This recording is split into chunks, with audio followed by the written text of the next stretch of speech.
اعوذ باللہ السمیع العلیم من الشیطان الرجیم بسم اللہ الرحمن الرحیم۔ السلام علیکم ورحمۃ اللہ وبرکاتہ۔ اللہ سے امید ہے آپ سب خیریت سے ہوں گے۔ اللہ تعالیٰ اس دنیا اور آخرت دونوں میں آپ کے اور آپ کے اہل خانہ پر اپنی رحمت نازل فرمائے، آمین۔ ہم سورۃ البقرہ کی تفسیر پڑھ رہے تھے۔ آج ہم سورۃ البقرہ کا 15واں رکوع انشاءاللہ پڑھیں گے۔ آئیے سورہ بقرہ کی تفسیر پڑھتے ہیں۔ اعوذ باللہ من الشیطان الرجیم۔ یا بنی اسرائیل اذکروا نعمتی التی انعمت علیکم، اے بنی اسرائیل میرے ان انعام کو یاد کرو، میری ان نعمتوں کو یاد کرو جو میں نے تم پر انعام فرمائی تھی۔ وَأَنِّي فَضَّلْتُكُمْ عَلَى الْعَالَمِينَ، اور یہ کہ میں نے تم کو فضیلت عطا فرمائی تھی اہل عالم پر۔ بنی اسرائیل کا ذکر 5ویں رکوع سے شروع ہو کر 14ویں رکوع تک پورے 10 رکوعات میں پوری تفصیل کے ساتھ اللہ تعالیٰ نے کر دیا ہے اور بتا دیا ہے اللہ تعالیٰ نے کہ میں نے ان کو اہل عالم پر، تمام اقوام عالم پر فضیلت دے کر تمام بنی نوع انسانی کی ہدایت کا انہیں فریضہ سونپا تھا، مگر ان میں بے شمار اخلاقی برائیاں پیدا ہو چکی تھیں جن کی وجہ سے یہ امامت کے قابل نہیں رہے۔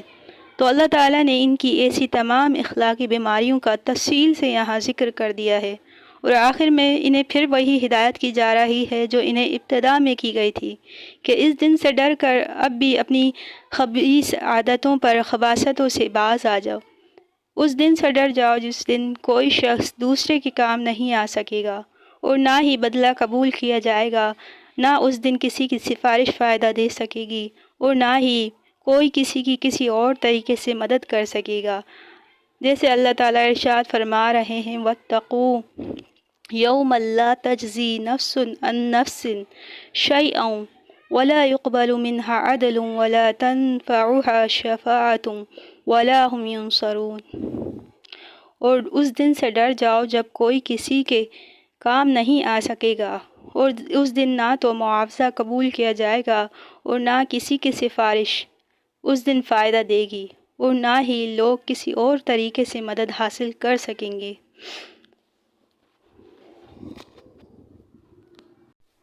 پچھلے سبق میں پچھلے جتنے بھی رکوع گزرے ہیں ادھر ہم نے تفصیل کے ساتھ یہود کے بارے میں، بنی اسرائیل کے بارے میں پڑھا ہے۔ اب یہاں سے اللہ تعالیٰ ایک نیا بیان شروع فرما رہے ہیں۔ یہاں سے ذکر حضرت ابراہیم علیہ السلام کا اللہ تعالیٰ فرما رہے ہیں۔ اللہ کا ارشاد ہے وَإِذِ ابْتَلَىٰ إِبْرَاهِيمَ رَبُّهُ بِكَلِمَاتٍ فَأَتَمَّهُنَّ، اور جب یاد کرو کہ ابراہیم علیہ السلام کو ان کے رب نے کئی طرح سے آزمایا تو انہوں نے ان سب باتوں کو پورا کیا، یعنی وہ ان سب آزمائشوں پر پورا اترے۔ اللہ تعالیٰ نے سیدنا ابراہیم علیہ السلام کو تمام دنیا کی امامت ایسے ہی نہیں عطا فرمائی، بلکہ اللہ تعالیٰ نے ان کو سن شعور سے لے کر مرنے تک پوری زندگی سمجھ لیں آزمایا ہی آزمایا ہے۔ ان کی پوری زندگی قربانی ہی قربانی کی مثال ہے۔ دنیا میں انسان جن چیزوں سے محبت کرتا ہے ان میں کوئی بھی ایسی چیز نہیں ہے جسے سیدنا ابراہیم علیہ السلام نے حق کی خاطر، حق کی راہ میں قربان نہیں کیا، اور ان کی خاطر مصائب بھی جھیلے ہیں۔ ان میں سے جو مصائب حضرت ابراہیم علیہ السلام نے حق کی خاطر جھیلے ان میں سے چند ایک کا میں ذکر کروں گی کہ حضرت ابراہیم علیہ السلام ایک بت گھر میں اور بت فروش کے گھر میں پیدا ہوئے۔ حضرت ابراہیم علیہ السلام کا باپ یہ چاہتا تھا کہ بیٹا ان کے ساتھ اس کا کام ہاتھ بٹائے، اس کے کام آئے، لیکن آپ علیہ السلام نے الٹا احسن انداز میں سمجھانا شروع کر دیا۔ جب باپ حضرت ابراہیم علیہ السلام کی طرف سے مایوس ہو گیا، اپنے بیٹے کی طرف سے مایوس ہو گیا تو گھر سے نکال دینے کی ان کو دھمکی دی۔ آپ علیہ السلام نے حق کی خاطر جلا وطنی کی صعوبتیں بھی قبول کی، اور دوسرے نمبر پہ قومی میلے کے موقع پر بتوں کو پاش کیا، جس کے نتیجے میں حضرت ابراہیم علیہ السلام کو آگ میں جلا دینے کا فیصلہ ہوا۔ آپ علیہ السلام نے بخوشی اس میں کودنا منظور کر لیا۔ اور تیسری بات یہ کہ آپ علیہ السلام نے اپنی بیوی ہاجرہ اور دودھ پیتے بچے کو اللہ کے حکم کے مطابق ایک بے آب و گیا میدان میں جا چھوڑا، جہاں کھانے پینے کا کوئی بندوبست نہیں تھا، کوئی انتظام نہیں تھا، اور نہ ہی دور دور تک کسی آبادی کے آثار نظر آتے تھے۔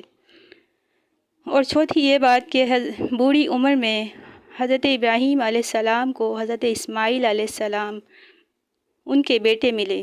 جب ذرا وہ جوان ہوئے تو ان کو قربان کر دینے کا حکم ہوا، تو آپ اس پر بھی بے دریغ اور بلا تعمل آمادہ ہو گئے۔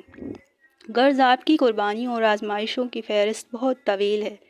آخر اللہ تعالیٰ نے خود ہی یہ سرٹیفکیٹ ان کو عطا فرما دیا، خود ہی یہ سند عطا فرمائی کہ ہم نے ابراہیم علیہ السلام کی کئی باتوں سے آزمائش کی تو وہ ہر امتحان میں پورے اترے۔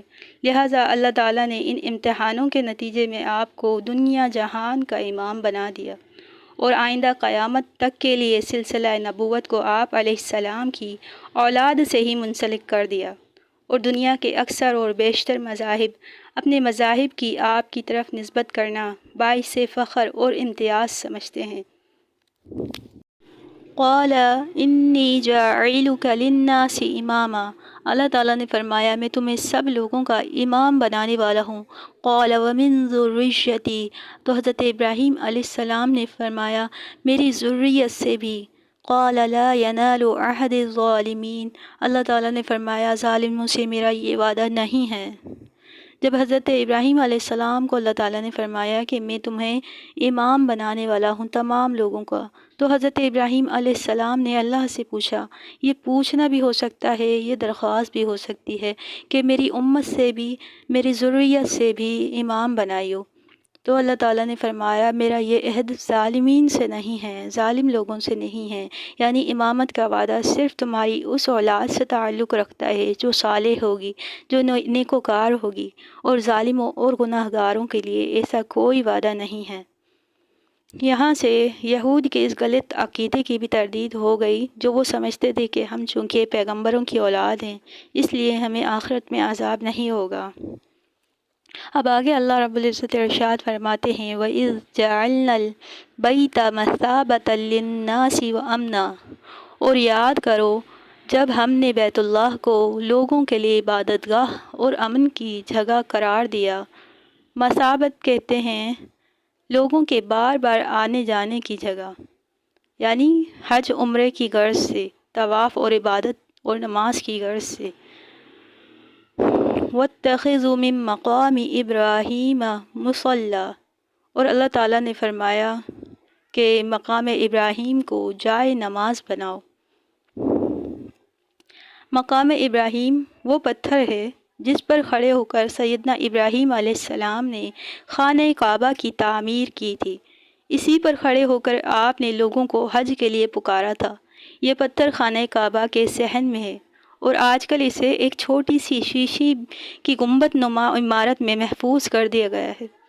سیدنا انس رضی اللہ عنہ فرماتے ہیں کہ سیدنا عمر رضی اللہ عنہ کہتے تھے کہ 3 باتوں میں میری رائے اللہ کے علم کے موافق ہو گئی، جن میں سے ایک یہ بھی تھی کہ میں نے کہا تھا کہ اے اللہ کے رسول، کیا ہی اچھا ہوتا کہ اگر آپ مقام ابراہیم کو نماز کی جگہ قرار دے دیں۔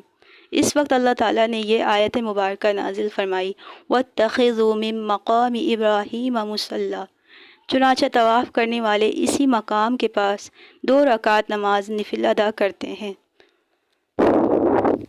اور صائب بن یزید رضی اللہ عنہ کہتے ہیں کہ ایک دن میں مسجد نبوی صلی اللہ علیہ وسلم میں کھڑا تھا، کسی نے مجھ پر پتھر پھینکا، میں کیا دیکھتا ہوں کہ وہ سیدنا عمر رضی اللہ عنہ ہیں۔ انہوں نے مجھے کہا کہ جاؤ فلاں 2 آدمیوں کو میرے پاس بلا لاؤ۔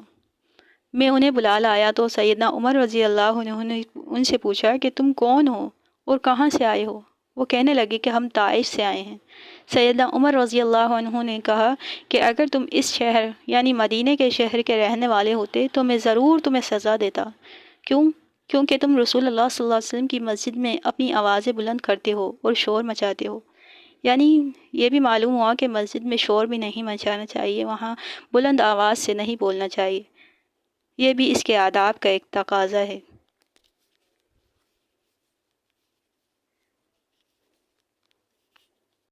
اب آگے ارشاد ہے وَعَهِدْنَا إِلَىٰ إِبْرَاهِيمَ وَإِسْمَاعِيلَ أَن طَهِّرَ بَيْتِيَ لِلطَّائِفِينَ وَالْعَاكِفِينَ والرکع السجود۔ اور ہم نے ابراہیم علیہ السلام اور اسماعیل علیہ السلام کو تاکید کی کہ وہ میرے گھر کو طواف کرنے والوں، اعتکاف کرنے والوں اور رکوع اور سجدہ کرنے والوں کے لیے صاف ستھرا رکھا کریں۔ یعنی اللہ تعالیٰ نے حضرت ابراہیم علیہ السلام اور اسماعیل دونوں باپ بیٹوں کو یہ تاکید فرمائی کہ اس گھر کو پاک صاف رکھا کریں، طواف کرنے والوں کے لیے، سجدہ کرنے والوں کے لیے، نماز پڑھنے والوں کے لیے۔ تو یہاں سے معلوم ہوا کہ مسجدوں کو صاف رکھنا اور وہاں روشنی وغیرہ کا انتظام کرنا نہایت فضیلت کا کام ہے، جس کا اللہ تعالیٰ اپنے اتنے اولو العزم پیغمبروں کو حکم فرما رہے ہیں۔ یہاں صفائی ستھرائی سے مراد ظاہری صفائی نہیں ہے بلکہ باطنی صفائی بھی ہے۔ یعنی ظاہری صفائی تو ہے ہی، اس کے علاوہ باطنی صفائی بھی اللہ تعالیٰ کی یہاں مراد ہے اس فرمان سے کہ اس گھر میں مشرک لوگ نہیں آنے پائیں جو اللہ کے علاوہ دوسروں کو بھی پکارنا شروع کر دیں اور اسے گندہ کر دیں۔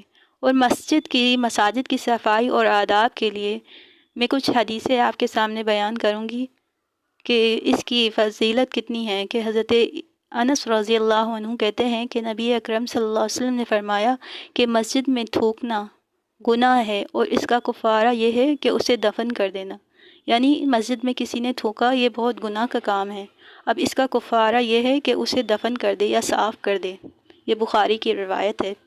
اور اسی طرح ایک اور دوسری روایت آتی ہے، سیدنا ابو ہریرہ رضی اللہ عنہ فرماتے ہیں کہ ایک کالی عورت مسجد میں جھاڑو دیا کرتی تھی، وہ مر گئی تو آپ صلی اللہ علیہ وسلم جب اسے نہیں دیکھا کہ وہ آ نہیں رہی اتنے دنوں سے، تو لوگوں سے اس کا حال پوچھا کہ کیا ہوا اس کا، تو انہوں نے کہا کہ وہ مر گئی ہے، یعنی اس کا انتقال ہو گیا ہے۔ آپ صلی اللہ علیہ وسلم نے فرمایا تم نے مجھے اس کی پہلے کیوں نہیں خبر دی، چلو اب اس کی قبر پر مجھے لے چلو۔ پھر آپ صلی اللہ علیہ وسلم نے اس کی قبر پر گئے اور نماز جنازہ اس کی پڑھائی۔ اسی طرح ایک اور روایت آتی ہے، حضرت انس بن مالک رضی اللہ عنہ کہتے ہیں کہ ایک دفعہ ایک گوار آیا، یعنی بدوی شخص آیا اور مسجد کے ایک کونے میں اس نے پیشاب کرنے لگا۔ لوگوں نے اسے جھڑکا کہ یہاں پیشاب نہیں کرو، تو رسول اللہ صلی اللہ علیہ وسلم نے لوگوں کو اس سے منع فرمایا کہ ایسا نہیں کریں۔ جب وہ پیشاب کر کے یعنی فارغ ہو چکا تو آپ صلی اللہ علیہ وسلم نے صحابہ کرام کو حکم دیا کہ اس جگہ پانی کا ایک ڈول بہا دیا جائے۔ اور ایک دوسری روایت میں یہ آتا ہے کہ جب اعرابی پیشاب سے فارغ ہو چکا تو آپ صلی اللہ علیہ وسلم نے اسے اپنے پاس بلایا اور سمجھایا کہ دیکھو یہ مسجد اللہ کے ذکر کے مقامات ہیں، یہ گندگی کے لیے نہیں ہوتی، لہٰذا انہیں پاک صاف رکھنا چاہیے۔ اور دوسری روایت بھی آتی ہے مسجد کی صفائی اور آداب کے لحاظ سے، سیدنا جابر بن عبداللہ رضی اللہ عنہ کہتے ہیں کہ آپ صلی اللہ علیہ وسلم نے فرمایا کہ جو شخص اس درخت سے یعنی لہسن کے درخت سے اس کو کھائے تو وہ ہماری مسجدوں میں نہیں آئے۔ حضرت جابر رضی اللہ عنہ سے کسی نے پوچھا کہ کچی لہسن مراد ہے اس سے یا پکی ہوئی، تو انہوں نے کہا میں سمجھتا ہوں کہ اس سے کچی لہسن مراد ہے کیونکہ اس کی بدبو مراد ہے۔